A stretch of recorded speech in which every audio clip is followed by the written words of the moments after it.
oko pod en gi teko gi thuolo ma dhi e court mondo court odhi oyal mondo ng'iya ni to joge be nyoluo procedure ka court oyudo ni joge nyoluo procedure mothiche oko maber to then court wacho ni inothichi oko dhi dala.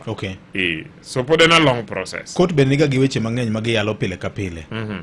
Court nyalo wacho ni in gini wakete komonde wanyalo mana winjo wach ni maybe 2026 koso certificate of agency. Court nigi pache ndio.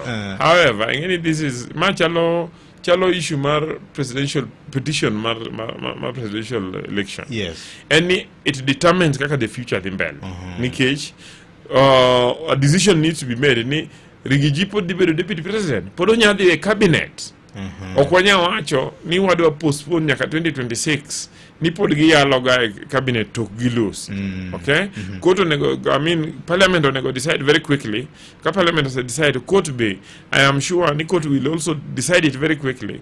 Mondo o decide ni ngani pod dong e cabinet kaka deputy president kuso ngani the dala. Nikech charges ma oketne Rigathi Gachagua gin serious charges. Gin serious charges ma kobedo proved to en gima ng'ato konego bedo telo kata 1 minute thereafter. Koko bedo proved teki mene thuolo maduogo. So therefore, ka gin gik ma podi nigi ndhathgi to nego be ni court they discuss gi very fast. Ma court decide ni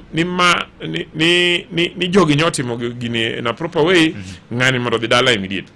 Yeah. Koro nyakwarita rita kaka jo Kenya obede beda mos mondo laini otieki. Exactly. Jo Kenya beda mos, ibed gi kwe, jo pinya mondo make sure ni en key. Yes. Jo Kenya or feel questionnaire no is circulating around. So I'm sure nika gidi office DCC, gidi office MP.